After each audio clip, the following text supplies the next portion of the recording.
I'm Adrienne Hines. I've spent 20 years fighting the insurance companies, corporations, and the legal system. And I'm Kristen Paris. I'm navigating divorce, digital business, and life on the farm without a map. Here, we are stripping away the polite conversation. We're talking about the money, the mess, and the legal traps trying to ruin your life. Welcome to Season 3 of High Heels and Hay Bales. Well, we spent our last episode roasting a reality star, and mainly for buying things to look rich. But today we are flipping the script and turning it basically on ourselves, and we are talking about de-influencing. It is the de-influencing episode, and if you aren't terminally online, that basically means the anti-influencer, obviously, right? For as long as influencers have been around, they basically show you what they got and say, this is the best thing ever. You need 4, go, run, walk, run, grab this. You need it. A de-influencer says, don't buy this. It's junk. It leaks. It's broken 5 times out of 6 when you get it. You don't need it. Save your money. Yeah, because people are financially exhausted, Kristen. We are financially exhausted. Groceries are astronomically expensive right now. And honest to God, watching somebody like unpack a $500 Sephora haul, it doesn't feel aspirational. It really just feels out of touch. And it actually feels kind of weird, to be honest with you. It really does. I watched a very famous makeup influencer unbox like probably $15,000 worth of PR boxes. And people were like so disgusted and just this is out of touch. And that's what it is. It's out of touch with reality. Yeah. Here's the catch though. Half of the de-influencers out there are actually like kind of playing a sleight of hand on you. They're basically using it as a bait and switch. So they'll say, don't buy this $500 box of cups, right?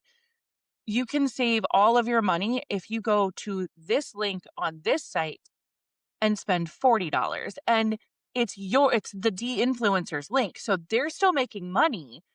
You just feel like you're saving money and they're literally just re-influencing you to their affiliate link. True de-influencing is telling you you don't need this specific thing at all.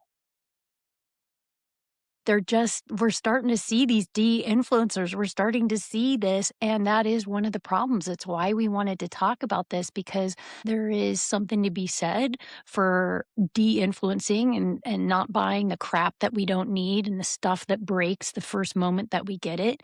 But it feels like, another kick in the nuts when you start to realize that it's just somebody trying to sell you something else that they're going to make money off of. And it's making the whole influencing world kind of, you don't really know who to trust or what to do or who's really trying to sell you decent stuff, right? So if we know these products are garbage, Kristen, why are we buying them? Why are, why am I so ripe to buy something travel related, right? And I think the answer is because the algorithm isn't wind up with our wallets. It literally targets fatigue and exhaustion. We go to these, our social medias and start scrolling in times of the day when we are tired, exhausted, overwhelmed. We start doom scrolling, and it really catches on, Kristen. It comes in. It comes to us when our defenses are down. It does. And I can say that I know we aren't buying the item, right? We're buying the idea that becomes behind it. I would buy a set of garden beds at, midnight while I'm half asleep with the idea that I'm going to have this beautiful garden set up in my front yard or wherever I'm going to put this. And it shows up and I forget that they exist and they sit in a box. And then by the time garden season rolls around, I'm like, I don't have time for this. I'm too exhausted. I'm feeding the chickens at 6 o'clock in the morning and running to the farm market and doing this and doing that. I don't have time for this extra stuff. And that's all it is stuff. Yeah, as a lawyer, as a mom, as a business owner, I'm making thousands of decisions a day, but by the end of the day, my brain lacks the ability to say no to a fantastically beautiful ice cube tray or something. My willpower is empty, and I'm also imagining what my world is going to be like with this cool ice cube tray, right? I'm imagining dinner parties, and I'm imagining I don't even wanna have a dinner party, but I'm imagining them, and it's like fantasies start to take over your mind, and you think you're gonna have a different life if you have some of these things, and, you know, it's it's it's a trap, and it's manipulation, and we have to figure out how to navigate through it because I mean, we probably don't need hardly anything, but we are gonna be consumers. That's who we are. So we are gonna continue to consume stuff, and we have to figure it out. I mean, my personal high heel version of this is, buying another suitcase. And this one's gotta have the wheels that are really spinny, and this one has to be high enough so that when we put the dog's crate on, do you know how many suitcases I own? Do you know I mean, it's ungodly. I buy it because I'm imagining myself traveling through the airport. I'm imagining myself traveling to fabulous places. It's not the actual suitcase that is the thing. It's the dopamine, it's how I can feel, it's all the beautiful feelings about traveling. And then the suitcase gets here and it's no better than a suitcase that I could have gotten, at TJ Maxx, but in your mind you think it's going to be better, smarter, it's like that old show, The Bionic Man. Faster, stronger, dude. You just imagine it in your brain. That's not how it is. It's not how it is. Didn't you buy a suitcase or something last year, So from many. Instagram? The one So that was many. like backpack kind of or something, and I then you bought got 3 of mad. them. 3 of them. I bought 3 different versions of it. Not a single one suited my needs. Not a single one changed my life. None of them were any they were heavy. Listen, when you cram like 92 things roll up 92 pieces of clothing and cram them into these little and then you suck the air out and they get all wrinkly. It's just heavy. Nobody tells you that. And now I've just got a really, really heavy bag that didn't have wheels. So of course I had to buy one with wheels. I remember And it then I had now, to it buy was the wheels. and then I had to completely get rid of both of them and go get an actual one that worked because those were both so novelty that they weren't working for me. Yes, that's exactly what I did. See, the internet tells us, you survived Monday's meetings and everything else, so you deserve a treat. And then your little treat becomes a $40 a day Amazon delivery, and you aren't treating yourself anymore. You're literally just sabotaging your bank account. Yeah, that is what we're doing. We're sabotaging our financial peace by assuming that we just need more and more and more and more and more. It really pisses me off how convenient everybody makes things look. They make things look convenient and easy. And I think I want convenient and easy. I want to be able to just take one suitcase and just put all my fancy dresses and roll up my pajamas and stick my shoes in there and throw it over my shoulder and be able to take it all. That would be amazing. But that's not what reality is. Reality is that, these things are cheap. They don't, they're not designed to do anything more than suitcases we've already seen before for the most part.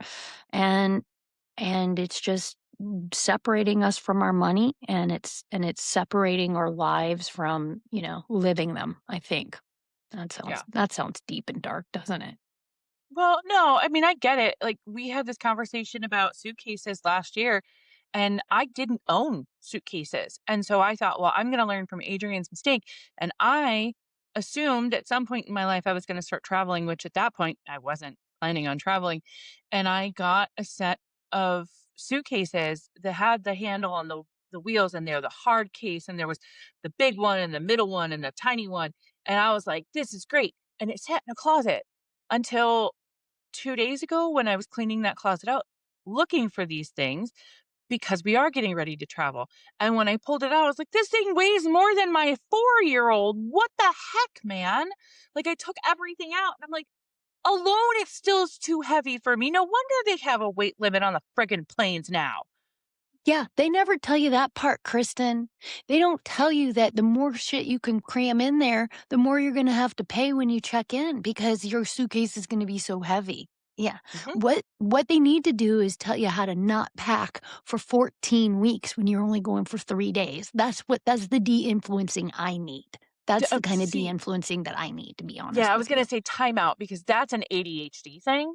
That is not the influencer's fault. That is a you problem and a me problem because I'm looking at these suitcases right now thinking, okay, for 4 days for 4 people driving to Florida, I need 17 outfits for each of us. Got it. And everybody's entire wardrobe is going to be in these freaking things, and it's going to be all my fault. Well, I just want to say too, though, yes, we have ADHD, and yes, this does cause additional problems for us. But let's be honest. I mean, that is what influencing is all about. It's really, they're trying to mainline right into our ADHD veins and take advantage of, the weaknesses that we have. And those weaknesses, everybody's got them at different times of the day, fatigue, exhaustion. We just have them more often than other people do. So Right. there's no question that people on the spectrum, people with ADHD, are more inclined, more prone to be able to stop and start to imagine a whole new world with this fancy lavalier microphone. That's going to change my all my life, all my content. Everything's going to be different. Everything's going to be better. Everything's going to be amazing. I need that lavalier. This one right do you know? here. Do you know how many lavaliers I have? Oh my gosh, they break, they suck. For those of you who are listening, a lavalier is a little one of those little microphones that influencers oftentimes have. They hold it up by their face so that you can hear them better. Sometimes it hooks to your jacket.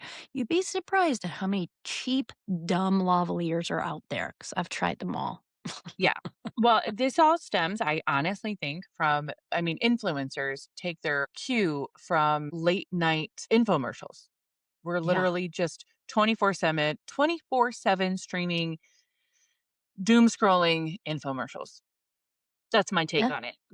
I completely agree. Well, let me ask you this. What's your weakest hour? If I was to look at like, your influencing purchase history off of, like, Instagram, TikTok, or Amazon, what is your weakest hour? What times are you more likely to buy stuff or fall into that?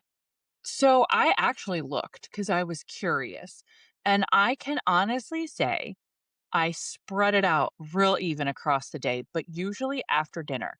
Like after I'm Yeah. done eating dinner and I'm scrolling before I'm getting kids to bed, I'm doom scrolling and I'm like, oh yeah, add to cart, add to cart, add to cart, add to cart. Crap, hit the button and it goes. And I would say between 7 and 8:30 at night Yeah, is I my worst definitely time. my worst time without question is after my work is done for the day because I feel like I have permission. Like I did what I needed to do. I did all my stuff. I'm such a good girl. I'm a good girl. Mhm. I got it all done. And now I need to go reward myself. And if it's not going to be Exactly. food, it's going to be shopping. And they Exactly. know that. They know that. They know that. They prey upon us. Well, all right, Kristen, you know that I've got to play the lawyer here. I have to point out that we have a bit of a conflict of interest because drum roll, please.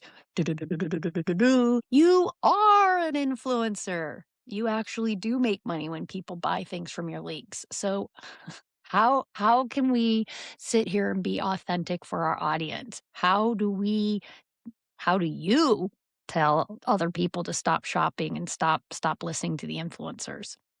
It's a totally fair question because I am an influencer. An affiliate marketer because I don't like calling myself an influencer. I sell things, right? I do when I had my own business and I sold fabric, that was all on me. I mean, that was my income but it was a product I created. So it was still the same freaking thing. What am I talking about? There's a couple different ways this works, right? There are what are called cash grabbers, and they will do unboxing videos. They just take the things off a new sample or a new thing they buy, rub it on their hand and say, "Look, it's the greatest thing ever. It's life-changing."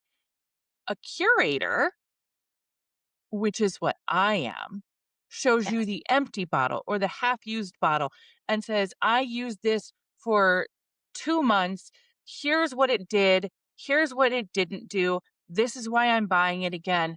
And if they haven't used it and truly actually use the product for what it's for, they don't have any business selling it to you. And I, Right. again, will Right. say I'm a curator. I talk about farm life, motherhood, running the household, my health journey, all of those things that make sense for me. But if you see me selling like a Bible or you know, crypto or teeth whitener, you're gonna know I'm BSing you because that's not me. They're just reading. Anybody that does that, bounces from one thing to another that doesn't have actual experience with whatever they're trying to shove in your face. They're literally just they're trying to screw you over just to make money.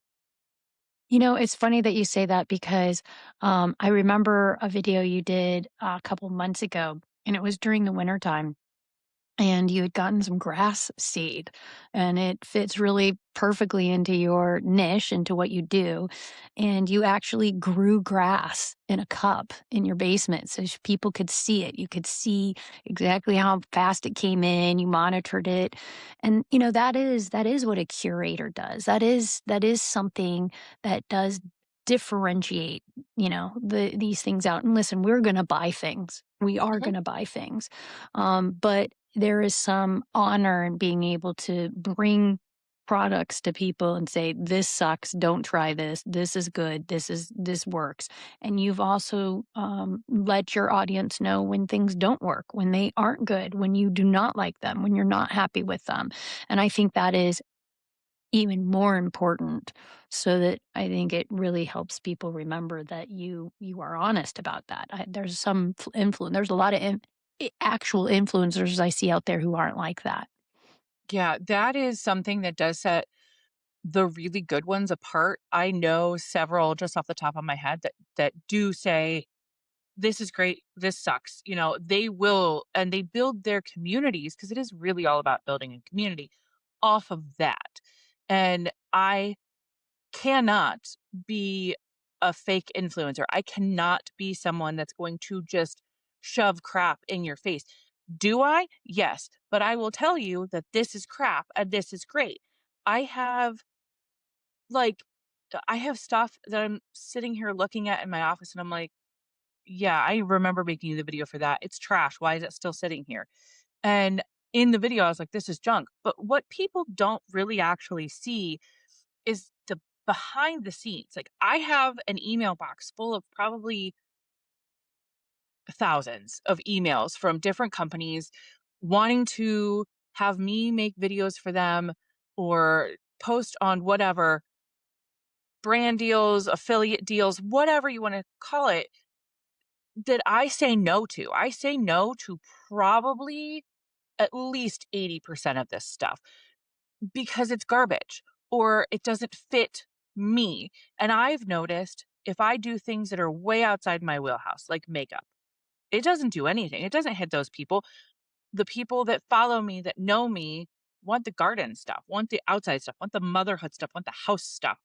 And the difference between me and a cash grabber is the cash grabber will say 100% yes to every single one of those emails that comes Right. through their email box because they view the internet or their audience as an ATM, not that community.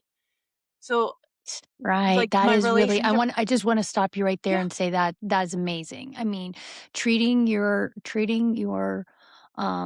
followers like a community as opposed to an ATM. That's brilliant, Kristen, and that's really what good, you know, good influence, and, you know, it is an influencer, good curators really do. And that's why, you know, that's why I love you.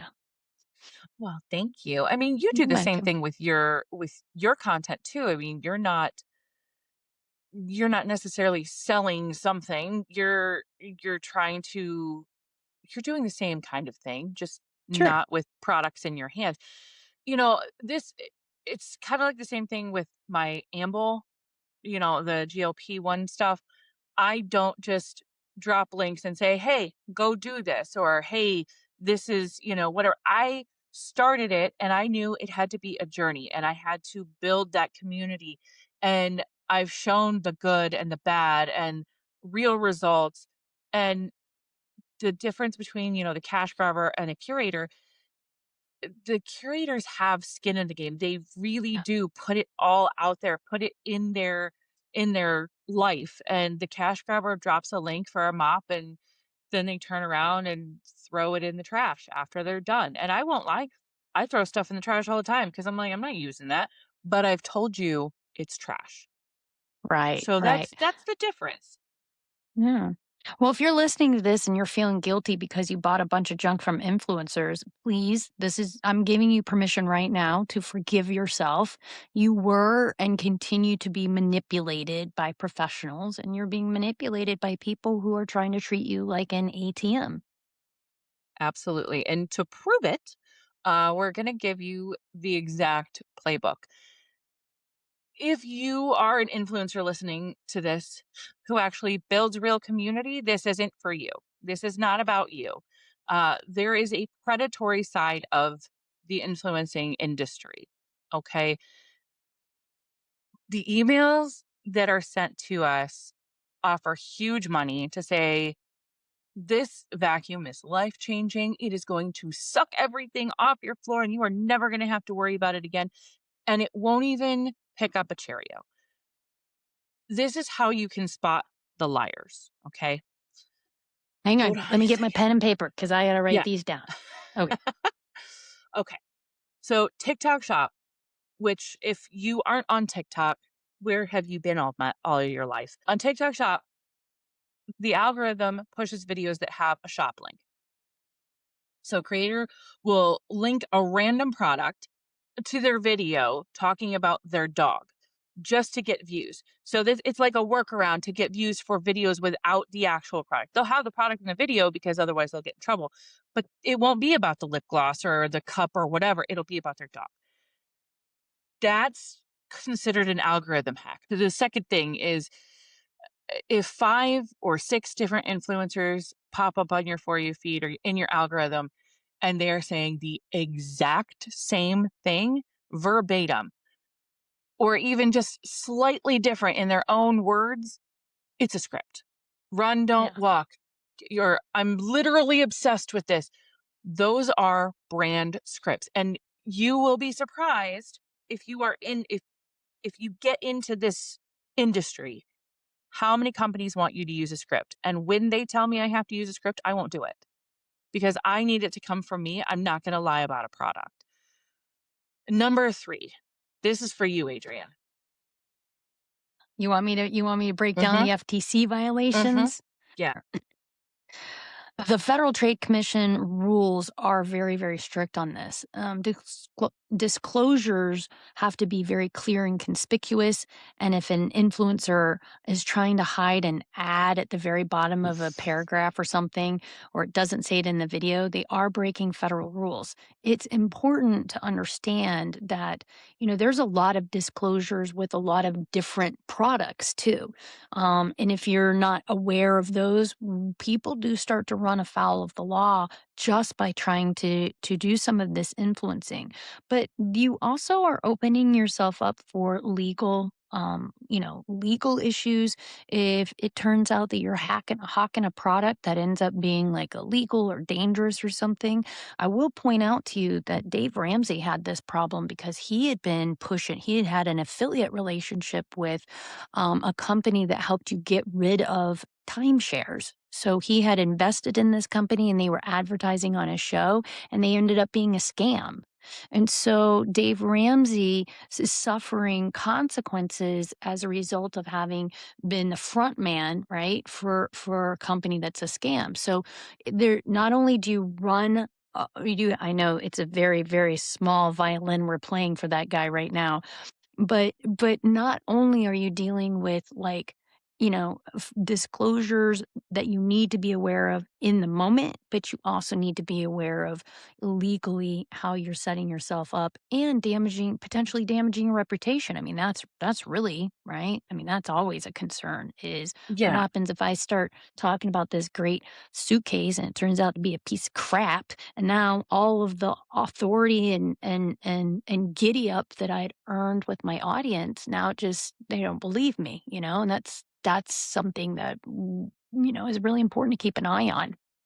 Absolutely. And to be honest, there when I started the affiliate marketing and those things, I didn't understand the FTC guidelines. I didn't get in any trouble because I very quickly figured it out. And there's workarounds with different, but in different lanes, like with Amble, you have to do certain things to comply with the FTC, and you can get in big freaking trouble from an influencer. Please listen, you can get in big trouble if you don't follow the FTC rules. There are people that have gone down with their freaking ships because of Yeah, missing one thing, and yeah. it can be detrimental to your entire life. So just pay attention to that.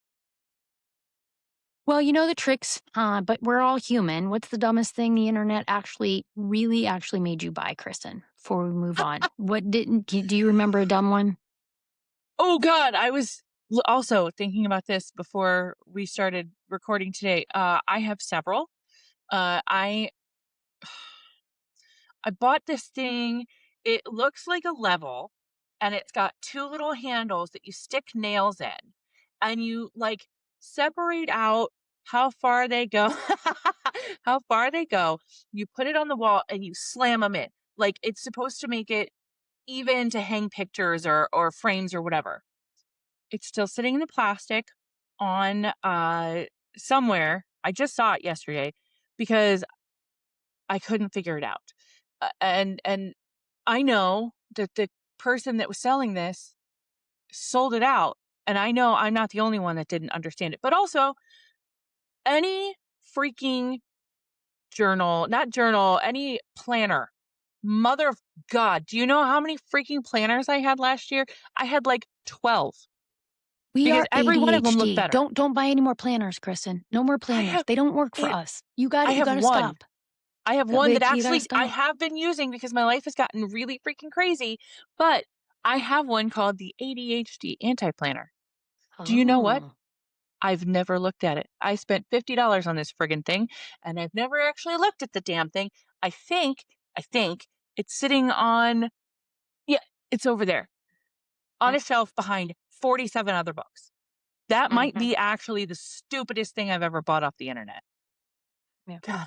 Well, I've got this box of these things that you're supposed to poke all over your face to make your face like, I bought it. I haven't even opened it yet, Wait, and what I'm are they? afraid it's the things like you do like the Microneedling? micro needling. Yes. I got micro needles off of the internet to stick all over my face. And once I got them home, I thought, you know what? Maybe it's not a good idea to stick micro needles all over my face in the comfort of my own home. I think I might leave this for a professional.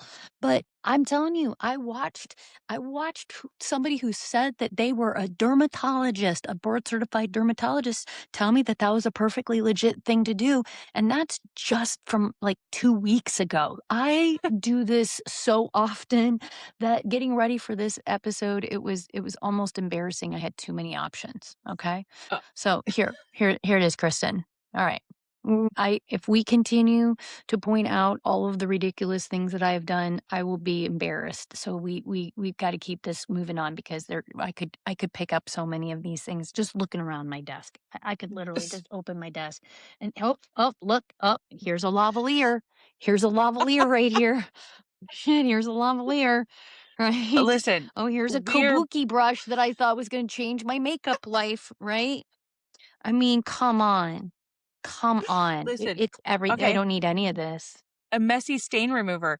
It's supposed to be this treatment for your clothes that if you get a stain on your shirt, you spray it on and it immediately comes off. It still has the plastic on it. I spent like $8 on this crap and I've never used it. We could literally sit here and do this for hours because I know both of us are a hot mess. This is why I sometimes wonder why we're talking about financial things to people on the internet because what the hell? We are Yeah. really bad. But Yeah, we are. here's the thing, Adrian. You aren't buying TikTok shop mops. I know I've gotten you to buy some things off TikTok shop. I'm not gonna lie. But you're a successful lawyer. With the successful lawyer aesthetic, what is your biggest regret? I think my biggest regret, in this space is honestly, I mean, it could be something like skin little needles all over your skin, but I gotta say that I I'm embarrassed that I fall for this too. I really honestly am. I'm embarrassed that I fall for this. I think we've talked about this. For me, it's looking good, right? So you can see my my micro needling. You can see the clothes. Listen, before I came on here, I'm not gonna lie. I'm gonna be very honest, and I know that this is terrible, but when I get tired or fatigued or I feel like I've been pushed further than I feel like I can emotionally be pushed, I tend to go over to, one of those online clothing places that you can just start putting stuff in there, knowing that many of the things that I get I'm not even going to like. And that's something that, I'm just embarrassed about and want to narrow that down, but man, I'm telling you, looking good is really important, it feels, in my career. I'm older, right? I'm 55, so it feels like I gotta work a little bit harder, and I fall into that. People say, "You're getting older, you should get this face cream." I'm like, "Okay, give me the face cream, man. How long is it gonna take? How many days is it gonna take before I look young again?" Right? Mhm. Well, Ugh. if you're watching us on YouTube, you can see the difference. Adrienne has a blazer on. Her hair is done very gorgeous, might I add, and that is a very cute blazer, and you just are put together. I'm sitting here in a friggin' beat up t-shirt and like 16-year-old leggings, like whatever, dude, because it's different. But yeah, Adrian's is all about the fashion. Mine's about the function over here, I think. Yeah, but I mean, in order to maintain this look, this is what I was told I kind of had to look like in order to be a lawyer. I also thought I needed that really nice planner. Look at all the things behind me. If you're gonna spend the money, do it right. I think Mhm. that's the part that we're struggling with, right? We want things to look fancy but not pay as much. And it's Right. never going to look that way. And fancy things are for fancy times. We don't need fancy every day, every moment, everything. And I definitely think that that's what I've been trying to do. As a lawyer, I try to tell clients to walk away from bad deals all the time, but I have ungodly amounts of clothes that I don't wear with tags from 3 years ago, don't fit. Some of them are so big on me, I look like a linebacker. I won't donate it because I haven't really gotten my money's worth yet. And so that's kind of my problem is when I get something, I feel like I gotta get my money's worth out of it, or else it's a wasted opportunity, or else I feel terrible about myself for having spent that money. And it really brings us back to the question: if we don't like this stuff so much, we know it was a mistake we opened the bot in that moment. Why aren't we returning it? Clarified that we buy a lot of shit we should not be buying, and when we get it, it disappoints us. It's not what we thought it would be. Tell me, why are we not returning some of this stuff? Because it takes effort to do that. You have to print a label, find a box, drive it to UPS just to get your $9.47 back. I will tell you, I have been prepping for a trip, right? I had to buy all of these things and I used one of the sites, one of the cheapy ones. And we got stuff and I was like, oh, half of this doesn't fit. Is it worth my $47 to take it all up to the store to have them return it? I will say it was because I got my $47 back and then I turned around and I spent another $75 because of course I did. But that is why I I know for a fact I won't put the effort in to print the label and take it in to, because if they could just come pick it up from my front door, I'd return everything. But Right. this that's too much work for me. I $10, I'll just eat the cost, but that adds up. Let me point out to you that they make it very easy to receive it, but much more difficult to send it back. There's a reason why you can't even pay a premium to have them come and get it at your house, because that means you're more likely to send it back. Let me put my lawyer hat on here for a moment and talk about how these international mega retailers really degrade our buying power. And that's really what we're talking about. We're talking about Shein and Temu and those types of things. When you go to return that $15 sweater on Shein or Temu, make sure you're paying really close attention because they default your refund to a store credit. Like that's one way. They'll tell you store credits available instantly. An original payment takes 7 to 14 days. They're really weaponizing your impatience. Same with, go off on a tangent here. Same with Venmo. Right? Mhm, When somebody Venmos you money, if you want it instantly, you gotta pay a little bit, right? But mhm. if you're willing to wait, if say, "I'll wait 3 to 4 days for it to get all my money," they're weaponizing your impatience. This is another way that people, industries are finding a way to take more money from you. They know you want the dopamine hit of the refund right now. The minute you hit store credit, you're turning around and spending it again, and they don't have to send you anything, right? I'd also want to say that with these big mega retailers, you often also begin to notice that they ding you. You don't get as many credits, or they take coupons away if you return things. Many of these places have a rule you can only return things so many times a year. Like you as a customer can only send something back like 2 or 3 times, or else you don't get the value of the percentage off that everybody else gets. And that's something to be aware of. And it's not just these big mega retailers like Shein and Temu or even Amazon. DoorDash does this. I had a problem with an order and I didn't get like half my food. So I made the complaint or whatever. And it was like DoorDash credits, or you can get your money back in 5 to 14 days. And I was like, crap. If I get the store credit, I can use it for another thing. I want my money back. So, I had to really sit and think about it before I did it. I will say with like Shein, that's where I bought all this swimsuit stuff. And they actually kind of made it really easy. All I had to do was take it in the original packaging and I could drop it off at Staples. And then I got my refund in like 24 hours, which was great. Nice.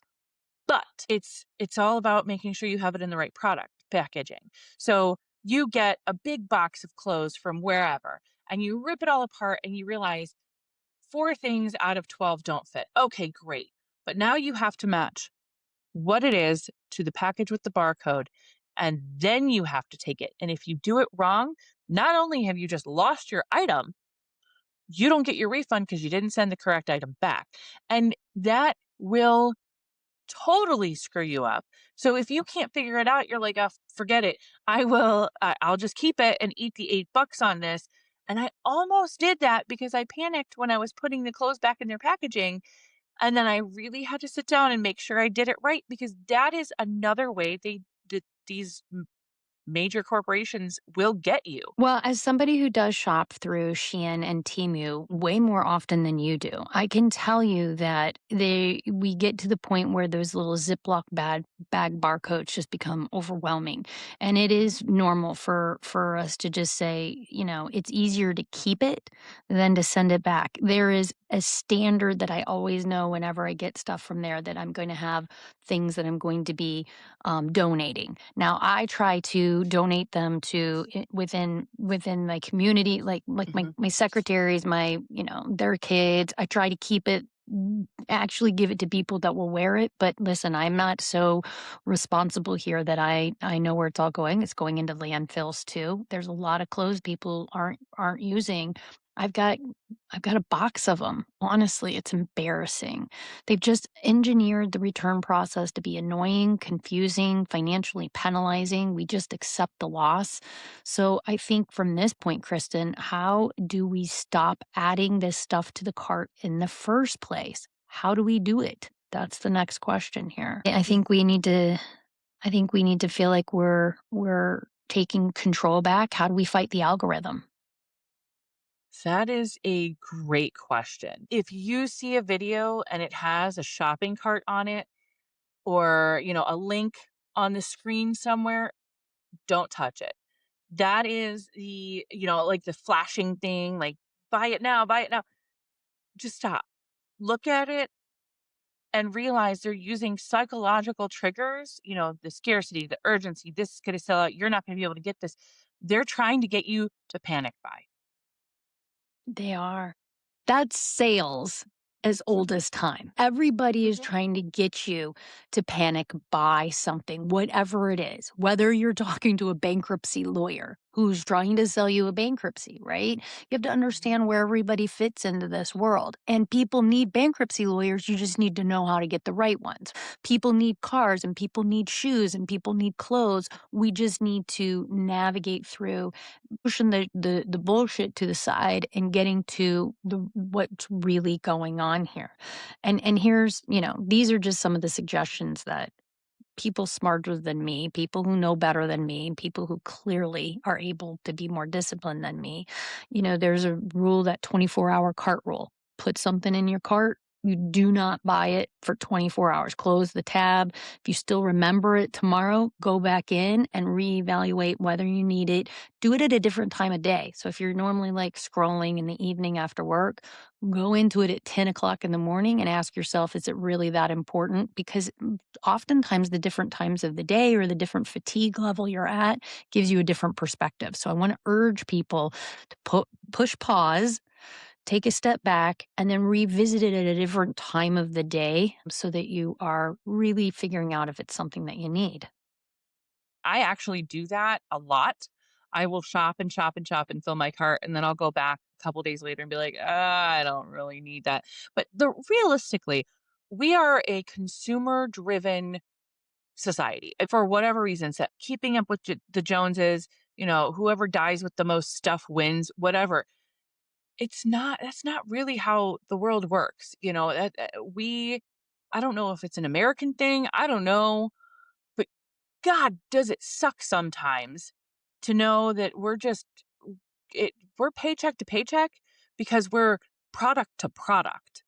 Give yourself permission to unfollow or block or hide from the accounts that you see that make you feel like your house isn't enough, that your things aren't enough, that you don't have the best things, the best clothes, the best this. Give yourself that permission because it starts to take the stress off and then your bank account will thank you. I will say that I don't follow accounts that talk about how great their lives are. I don't Mhm. follow accounts that talk about, that people who live in mansions with dogs, with dog houses that have televisions. Like, I come across those and I think, oh, that's okay, well, there you Mhm. go. And then I kind of move on because it feels to me like following those accounts would lead me to believe that that is how my life should look, and that is not. I'm really loving these videos that people are putting out that of their kitchens. This is just a Mhm. regular kitchen. This is just our kitchen. It's not fancy. We don't have granite countertops. We don't have this. And I think more people need to see that because I think people need to remember that we just need a kitchen, right? Like, and Yep. everybody else is, I mean, look at how fancy this looks right here, right? If you're watching on YouTube, you're looking at me and all you're seeing is a nice scene behind me, but what you're not seeing is the chaos and the mess that I stare at and that's not inside the camera. And you always have to ask yourself, what's going on around that person when they're putting these videos out and their lives look so great? That is not what their lives are. I filed bankruptcy for people who you think lives look really, really good, right? And so Mhm. it's another reminder that that this de-influencing or finding people who are being more authentic and honest about what we do need, what we don't need, and how we can start helping the earth, helping our own selves, helping our own bank accounts, and helping to lower our own expectations so that we're not continuing the problem that we are so quick to complain about. Absolutely. Yeah. really started to focus on repurposing and reusing here on my homestead. I've tried for a long time. And, Adrienne, you've seen my house. You know, as an affiliate marketer, what it looks like in this crazy hot mess. It's gotten a lot better. When I was talking about cleaning out the closet looking for these suitcases, you should be proud of me because I went through and I pulled out a full bag of stuff that I threw in the trash and then another trash bag that I put in the back of my car and took it straight to the donation bin, and then another huge pile of stuff that I actually listed for sale. So I'm getting rid of these things, putting them where they need to be, getting them to homes that'll actually use them.